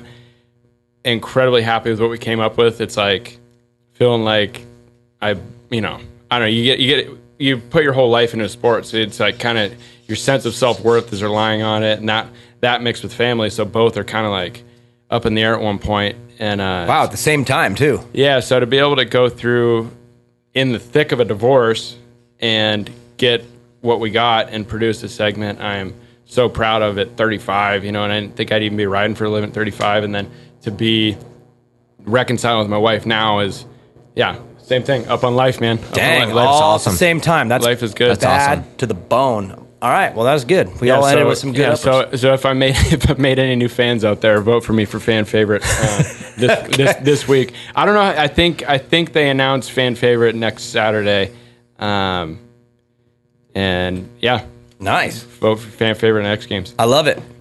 Joe, I guess let's do pick 'em real quick and we'll blitz through. Crap, I don't have anything. Hey, real quick though. How How do you vote for fan favorite? How? I don't even know how to do that, and I want to do it. I think it's just xgames.com, right? Okay, so xgames.com, and then you just go and pick your fan favorite. Real MTB, the Real Mountain Bike Video Series. There's 6 of us in it, and then the fans can vote for fan favorite, and I can get my own medal for fan Joe, favorite. put out the bat signal. Yeah. Motoheads unite. You got my vote. You got mine big too. dog. Knuckles over That's here, right. brother. Much appreciated. And best part about it, you let us use the main event song. Heck.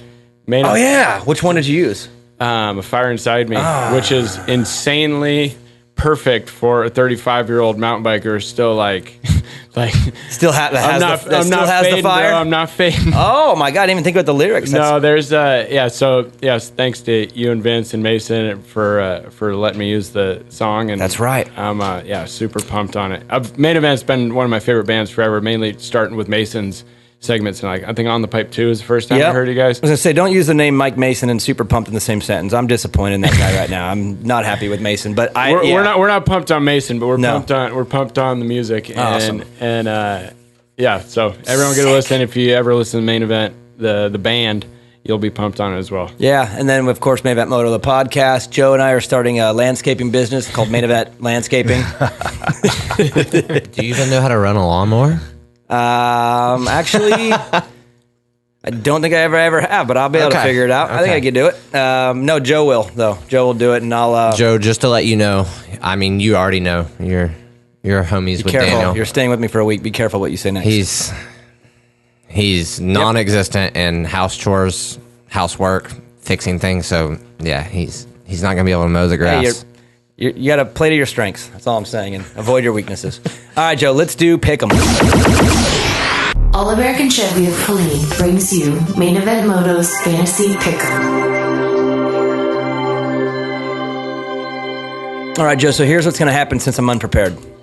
We're going to skip Salt Lake City 1-16 and only do one more on next week's show, which Toolman Dan will be on.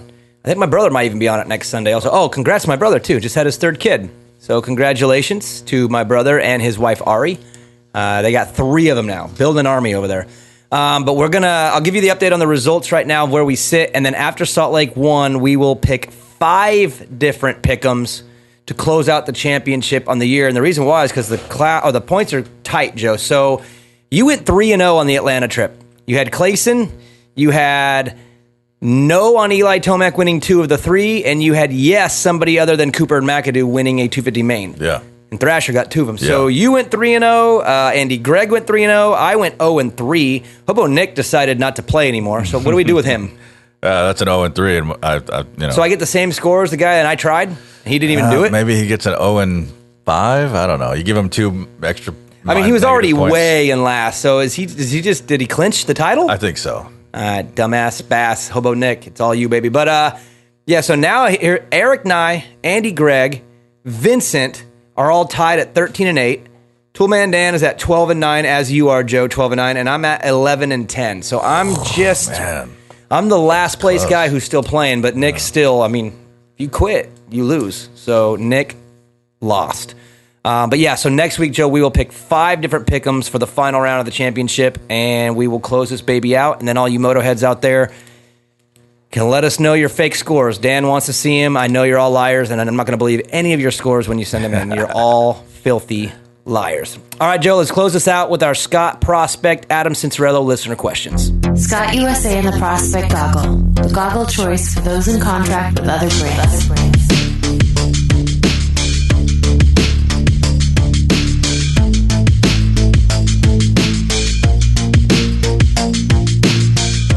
In 2009, when I rode for Geico, we had Fox goggles, but I think they were Oakley's. Pretty sure, right?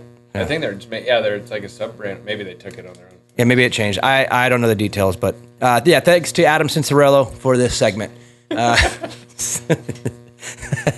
Joe, go ahead. Let them rip. Let's fly through these things like, whoa. Jacob, you okay? I'm good. Dude, lean forward, man. You good? Did I break it? I didn't think so. sit in that chair because I thought it was going to tip over. Dang, I'm glad you're okay. He would have been right back in the hospital. Save of the day. Would have had to change his upper to a downer. Jacob's back in the hospital. All right, Joe, let's go through these about as fast as I drive on the freeway. So about 62. Merrill TJ says, what happened to the uppers and downers? What? That's what they ask. What happened to the uppers and downers? Oh, we didn't do them last week because it was, I don't know. Why did we do it last week? Why did we not do it on Tuesday? No, it was just you and me. Yeah, we just either forgot or something. I don't know. I'm not sure. Next one. Cody 975 Piscatelli says, DB, why do you ask such soft questions on Race Day Live when you clearly know what they're going to say? Stuff like, how much is Rider X impressing you? What does it mean to you to be working with so-and-so? And how important was that win, etc.?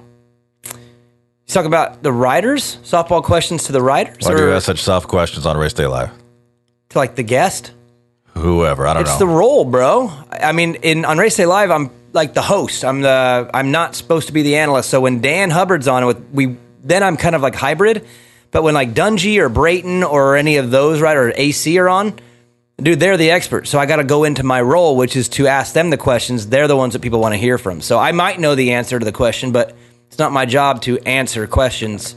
So it's just a role thing. Like, you're throwing them lobs. Yeah, and just so y'all know how it works, this is TV and Race Day Live. The host is like your play-by-play. His responsibilities are what, where, when. The analyst is why and how. So that's why I tease a lot of questions over to Ricky or whatever. I know the answer to the questions because I'm a racer like them, but they're the ones with the credentials that can answer them. So I go into my role, which is to tee them up so that they can knock them out of the park. That's kind of the give and take of the role. So I think that's the answer to your question, but I think. All right, next one, Joe. The Moss 912 says, are the silly season rumors true that Jacob Hayes will be a 450 outdoor championship contender aboard the Elite Supply Source backed KTM? Yes. Yeah. That was quick. Well, how is that bike? Yeah, shout out to my guy, John Schultz, a good buddy of mine. He's helping Jacob out for the summer. Got him a nice K-Toom 450. How is that 450? I love that thing. It's really good. I wanted to stay on a KTM Gas or Husky because that's what I rode in 2020. And John came through. John, talk about clutch. He hooked John it Schultz was clutch. up, and that bike is sick. Yeah, I think it's one of the race edition ones too, right? It Came is. with the trick stuff. Guess what? What? It's a Cooper Webb 2 edition. Guess what that means? Choice of champions. It means super slow on Tuesday nights. Good thing we race on Saturday. You got a bike right now?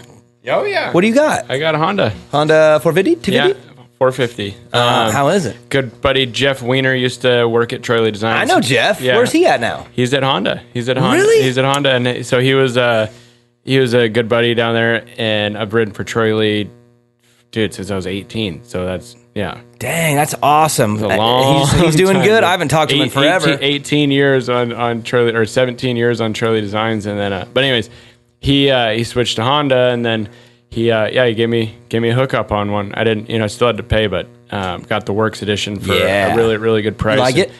Best bike I've ever ridden in my life. And I've ridden, got a buddy who has a KTM with kit suspension stuff, and this is stock. I hit up Graham Bro, and I know Graham. And he gave me, I'm like, what do we do with the suspension? I heard you can do drop-in A-kit stuff, and he's like, just try these settings. And I'm like, okay, I haven't touched it since. Wow, I dude. just put That's what you want, I right? haven't heard his name in a long time. Me neither. Graham did my suspension at the end of 2015 in Canada, and I won 3 arena cross titles.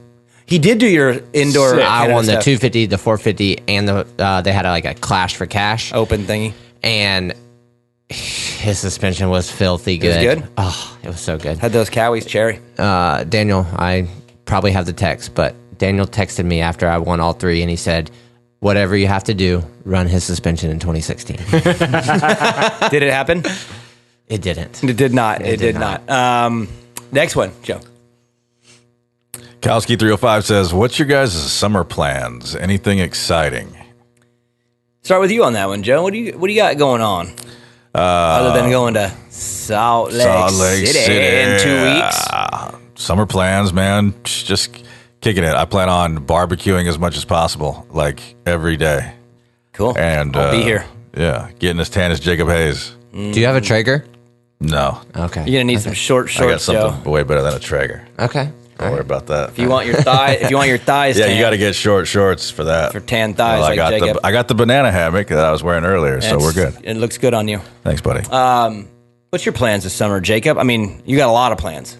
Yeah, I know them, but yeah, I'm gonna race a bunch of local races up in NorCal. I want to hit every single one of them. Oh, and I'm going to do 5 outdoor nationals. nice. Yeah. And coaching? Yes. You were coaching today. You had 2 big groups, back-to-back days? Love coaching. All ages, sizes, all different skill levels. I enjoy it. What's the most challenging for the coaching now that you've been in? Because you've been doing it now for a while. You're kind of getting warmed up. What is the most challenging for you? Because I know you want to improve always. Just trying to make sure everyone, because you have multiple different skill levels. So today I probably had 5 or 6 little bikes, but you have some really fast and then some little fast bikes, ones. and then you have some really, really little guys. And both need a lot of attention in different ways. So making sure everyone feels they got their money's worth. I am a big believer in when they show up to be trained by me, I have to bring my best. I'm not just trying to do it for the money. I want to make these kids better. How'd my kid Luciano do today? Back-to-back days. If I had an upper on training kids, he's my good listener, huh? Upper. Yeah, he was ripping all day. Yeah, he was phenomenal. Too bad his dad sucks. Yeah. Love you, Chris. Cam, what about you this summer? Well, I just put out one of the biggest edits I've ever done with called Sandbox. Monster Sport it. Had a world record backflip in there, and then I got my X Games segment out, so I'm looking to chill. so you did your dirty work. I'm looking. It's time to love that summer. Normally we have a normal off season, wintertime, but this was like the heaviest of filming and productions I've ever done, and now my goal with life since traveling, going to Europe since we were like 16, and it's been stay at home as much as possible, especially with kids and a wife. So I'm looking forward to chilling, riding moto, barbecuing, camping, everything that all things you've missed probably a lot. Yeah, all the things. Yeah, all the things you sacrificed when you're younger and you're trying to make a name for yourself. So, and then just wait for Rampage. Rampage is in October, and speaking of camps, so we teach camps at it's called Milepost 35. It's at the Wendell Snowboard and Ski Camp. It's like legendary, and we build the trails there too. So Census Rad Trails is my trail building company. It's a 501c3 nonprofit, like full, and we've got a ton of jobs and trying to leave the sport better than we found it kind of deal, And it's a good time right now, don't you think? Yeah. People are into it. Yeah, and I think that we have a lot, there's like an old guard kind of trail building, and I think we're bringing the new, like people are scared of jumps essentially. So like things like that, you can just trying to show the world that you can have bigger, safer jumps, and most of the trails that they have are dangerous, but they don't look dangerous. So I think we can provide a service to mountain biking and, try to get more people in the sport and make it a safer, better place. And so a little bit of that, and just trying to stay home. Nice. I'll be seeing you a lot, Jacob. Obviously, we're going to be racing all summer. I built Evan a race schedule. Evan gets screwed every year from January to May just because I'm gone so much, and I don't like him riding without me very much, so it doesn't happen often. So he it's his off season. It's pretty much January through what? You're overprotective. Like, dude, am I just nobody? I can't take Evan riding? Like, I don't know. You're overprotective. I'm just throwing it out there, but Evan I don't needs feel to comfortable be sending my riding. son off with the dude who wears shorts like that. So it's just, to me, I'm not comfortable with it. There's nothing wrong with my shorts There's a lot or wrong my with shorts. I'm probably going to pay more attention to his dirt bike and what he's got going on. You'll wash it more than I do. But Joe, Evan is racing every single week in the summer except for 2. All the way through September, I've got a race planned for him, except for 1 in July and 1 in August. He's racing every single weekend. Wow. I'm making it up to him. He's like super motivated right now and kind of bent at me, so I'm going to make it up, and my little man is going to be racing all summer. Next one. Tiller332 says, why don't we talk about Feld using Producer Joe's voice during a rider's intro during opening ceremonies? Yeah. Oh my gosh, that would be amazing. Joe, you just You just It's sit almost back the best and relax. part of the race last night. So it's already happening? I don't know. This guy says almost the best part of the race last night. Is somebody using it? I don't know. Maybe. I mean, I remember there was that one. You better talk to your bosses, buddy. Well, they did a promo video a couple weeks back, and they used some of the Moto Spy during opening ceremonies. stuff, and they used your voice. Yeah, I think they might. You Tiller 3, didn't 3, something 2, happen just recently? I wasn't informed. There might be a check in the mail. You better go check. I'm on it, Joe. You just sit back and better be. relax, and let me take this. You'll be doing opening ceremonies from here on out, and I think the Motoheads. Look, the Motoheads need to get behind me. Let's apply a little pressure Right. here, because that guy that does the Eli Tomac. I mean, he can only last so long. You know what I'm That's saying? a pretty awesome voice, though. Yeah, but it's time to move on from that into a new voice. And Joe, Interesting. You So, got it. I just want to know what rider, if it's already happening. I'm just curious what rider it is. Who do you not like? That list is longer than the other list. So It's not Cooper and it's not Dylon, no, so I it's know you're not. probably bent Yeah. about it. Well, there's a few others that I'd be okay with, but all right. AP. All right, next one. Caesar Salad says, who is more afraid? Roxon afraid of Cooper or Daniel afraid of Maggie when they get a monster Eagle Grit order and he's away?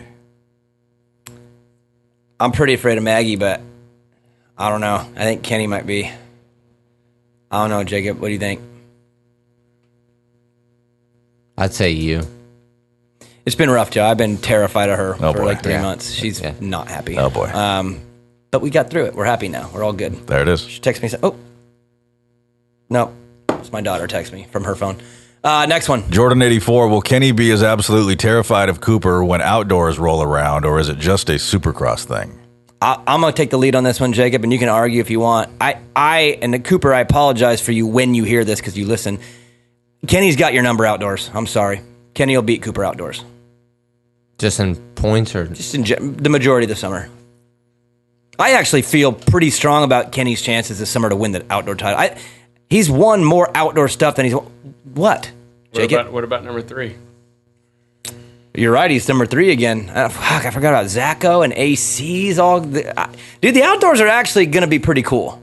Like, there's a lot of different guys I could kind of put some belief behind. But I meant number 3 is in Tomac. Yeah. That's what I'm saying is he got his number back because old Osborne stole it from him last year. I think my choice for the outdoors would be a combo of Eli and Kenny. Those would be, I would put them 1A, 1B, and then I'd put Osborne, AC, Coop, all in the next category for outdoors. That's just me. Joe, what do you think? I mean, this is early. We'll get into it when we get there, but Yeah, I mean, I think Kenny's got a better chance at outdoors than Coop does. There's always that championship hangover possibility, but yeah, I don't know. So you think it's just a Supercross thing? Basically, back to the question.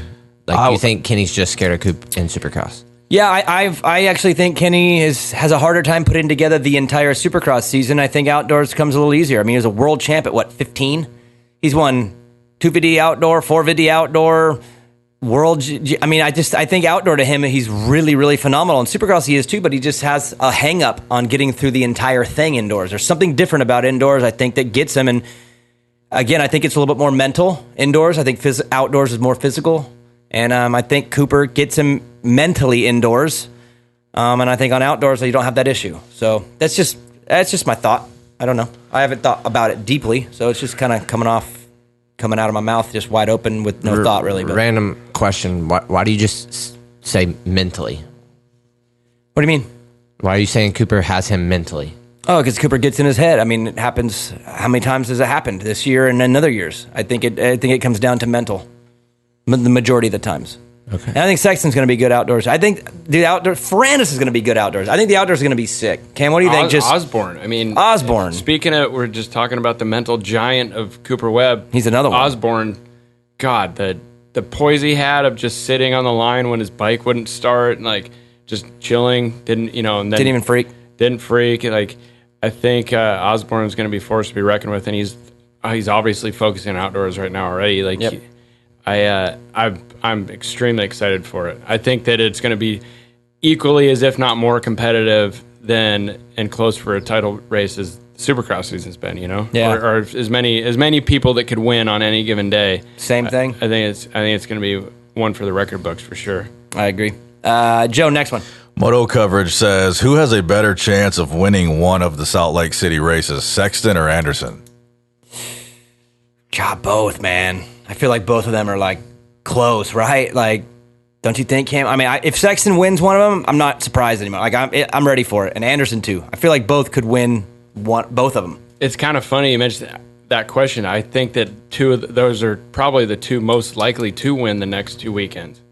You know, with a lot of championship things going on and a lot of those kind of things, they're obviously not fighting for anything but a win. Yeah, they're not like, it's not going to be the case of the 250 riders. Like, I'm not sure if I had a ride next year and I'm going to just try to put one in and get a secure contract, but like, they got their own, their own merit, and I think that they're just going to push in that charge and be two of the guys to beat. I agree, big time. Jacob, what about you? Anderson, Sexton, you think they can get one at the end? Oh, yeah, I think El Hombre is going to get one. If you had to pick between the two, Anderson. who gets one? You think Anderson? Yep. Cam, what about you? I agree. Joe? He looked between so the solid two. The last 2 Yeah. Yeah, Chase was building and building and building, but now after this last one, to me, it's like 51-49. I'll go Anderson. I think has a little bit better shot at it. I mean, we just watched him work this heat. So bad. With Kenny and Coop in it, right? Yeah. Checked on him. All right, next one. The OG Eddie Neva official says, when will there be a Hobo Nick and Vincent Blair episode in the Batcave? That's up to you, Joe. That's, well, I don't know. We'll see. Cam, do you like my brother on the show? I think he's awesome. Okay. I think it's a funny ongoing joke of how people hate him or you. Oh, they do. You know? They do. He gets really bad DMs, man. I think he's. I do too. I think he's the color commentator. He's the show. Jacob, I know you like my brother, so you're a little jaded, but there is no middle ground with him, Joe. No. Nobody is like, he's okay. It's either he's the best or I'll never listen again if I hear one syllable out of his mouth. Mm-hmm. It's literally, he's polarizing. There is no middle. I was sitting on the couch last night. This is after Supercross. Were you at his house? No, I was at your house.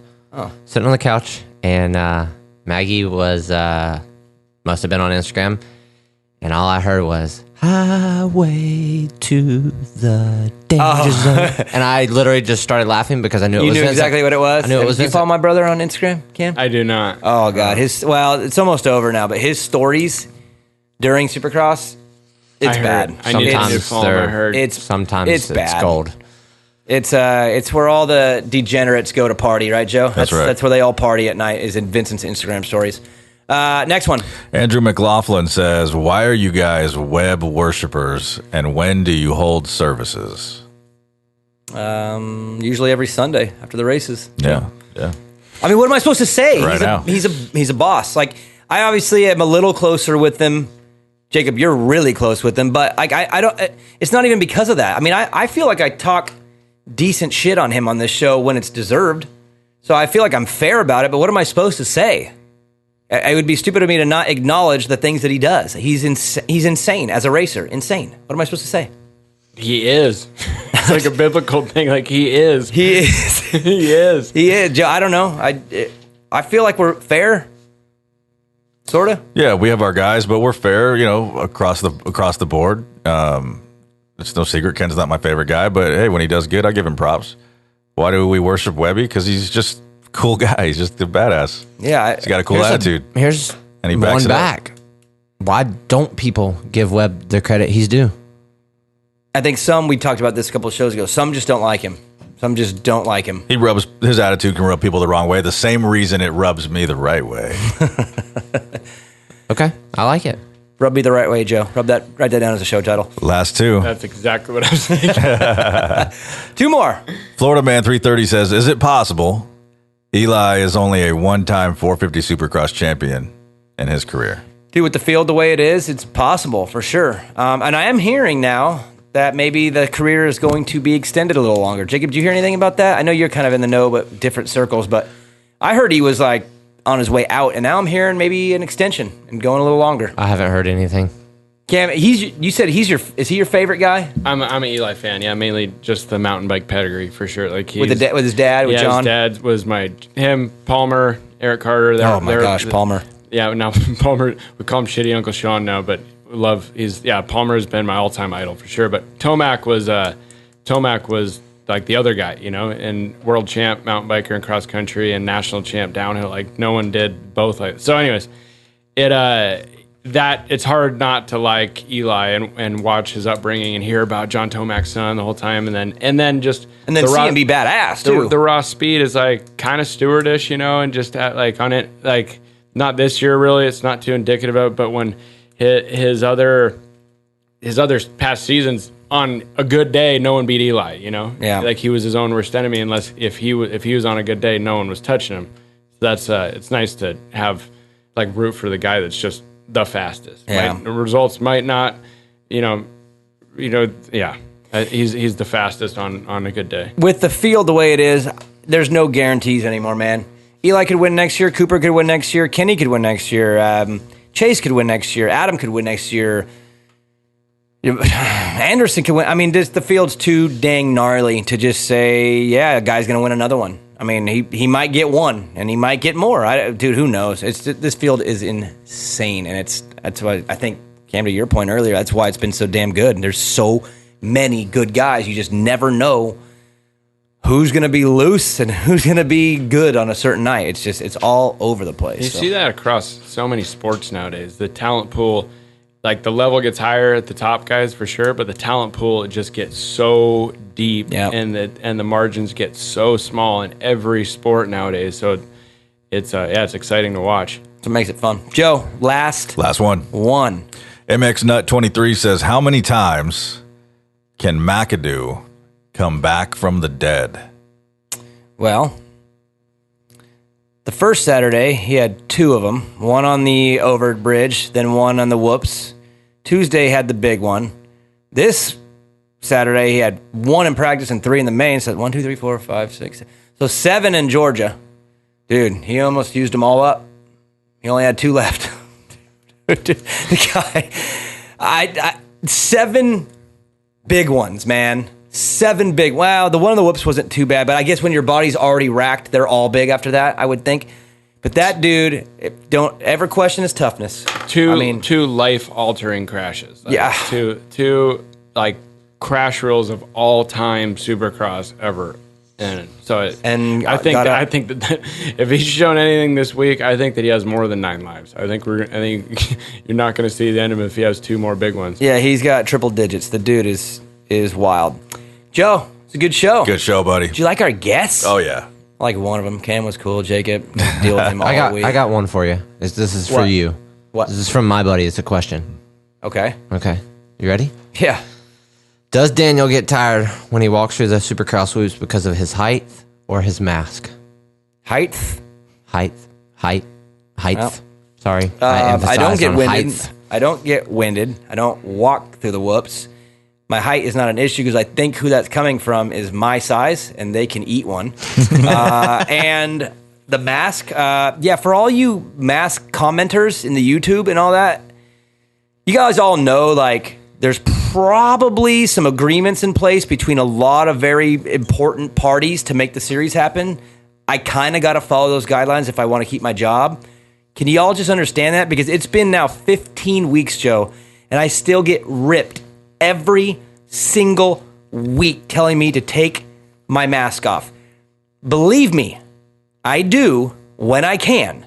And when I can't, it goes on because I like my job. Can you all just shut up with the mask shit for 2 more weeks, and then we're probably past it. So you don't get tired, though. You're good. No, I don't. Tired of the comments. Yeah, I do get tired. I get winded by the comments about the mask thing. Guys, it's like, do you think it's a choice? You think I'm down there all by myself in the middle of Atlanta Motor Speedway just feeling like there's particles flying that are going to get me? You think that's what it is? No, it's called, in order to pull off these large events with a lot of people, there had to be a lot of things in place and guidelines to be able to do it between a lot of parties. And I happen to work for 2 of them. So just, come on, like, be more with it than that. Please. It's obnoxious and annoying, and just... Thanks for ruining my mood to end the show, Jacob. I was feeling good. Another thing real quick. I don't give you a lot of praise, but when I do, I have to give you credit.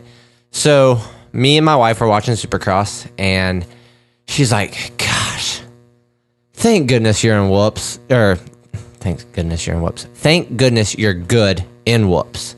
Like, Who, you? That you are? That me. Okay. This is my wife is sitting beside me and goes, thank goodness you're good in whoops. And I'm like, what do you mean? She's like, when I see a long set of whoops, I know it's, you're going to be fast in them. Like, where did you learn that? And I said, I learned it from Daniel Blair. That's right. And she called me a liar. She said, Daniel's short. You aren't normally short guys not good in the whoops. And I said, well, Daniel figured out a way to be excellent in whoops. So I learned it from Daniel. Jacob, I want you to right now, this is being recorded. It's going to be broadcast out to everybody. I want you to answer this question right now. Who's better in whoops? Me or Cooper? Oh, boy. Answer the damn question.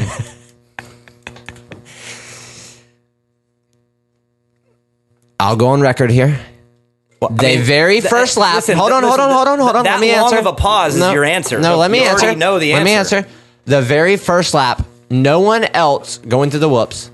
Daniel at Atlanta yesterday would have been the faster than Cooper in the whoops. But in the main event, no. I'd have doubled in the main. Exactly. But first lap, you and Cooper side by side, you would have smoked him in the whoops. Thank you. Okay. That's coming from a professional who's good in them, Joe. And that's on the record. So that's why I make brand fun of new, him. fresh. Daniel side by side to Cooper would have beat him, but in the main event, absolutely not. You put us on the same brand new set of whoops, all 18 of them, Joe. I could be in flip flops. I go faster through the whoops than Cooper does. Dang. I need some coaching, dude. I need some arena. I figured him out. Daniel Blair, you know what happened? Coaching. I think I told this story before. When I rode for Geico, I could not go through the whoops, and they were talking smack, and they said, you need to figure out how to do the whoops. And I said, okay. And I went to the Honda track, and in 2 days, I went through the whoops over 1,000 times. I grenaded 2 transmissions that were like $15,000 each. Went right back to Honda. They put a brand new motor and went right back. And in 2 days, I went from barely could do them to I could blitz them with my one hand off. It's pure technique, and once you get the technique, then it's pure mental. And it goes in order. And once I got it, I was really good in whoops. On Jacob. You were? Thank you. It's out there. Not the main event, but I didn't care about the main event. All right, it's time to end the show. This was 194. Good show. Cam, thanks for coming. Knuckles, thanks for making the drive. Likewise. Jacob, thanks for coming. I gotta tell you one to end it real quick. Yep. I met you once before, so I'm sitting at San Diego Supercross, pre-COVID, right? I guess right before it. Sitting there with the king of Supercross, having a good time. I already know. Daniel Blair walks up, and I'm like, oh, sick. I'm a fan. Like the music, like commentating. And then you talk to the king, and I stand up, and he just totally walked away. I did, and I was like, "That's sick." Fist bump myself. Was this at the race at San Diego in 2020? Yeah. This was at the after party. You were there. I was there. He was with me. there. Yeah. Wow. My wife got kicked out of the club that night. So did mine. Fully cool guide me. That sucks. I feel horrible. Again, I was ending on a high note, and now this shit's gone south again. Well, we're good now, right? We're good now. All right, good. Cool.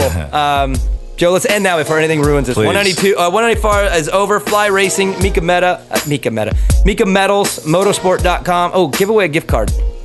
Who was the guy who did the voice thing about you? Let me find it here, but That is I'll a keep good reading. one. Scott USA, No Toil, Guts, EMT Racing, Blenzall, All American Chevy of Killeen, Olney Creations, DRS Suspension with Race Tech, and Uintah.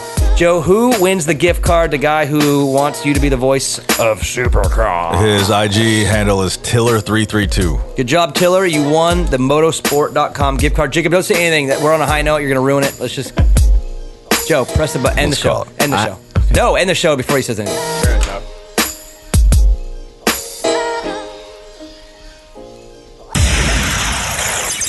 Main event motor. Screw it. You know it by now.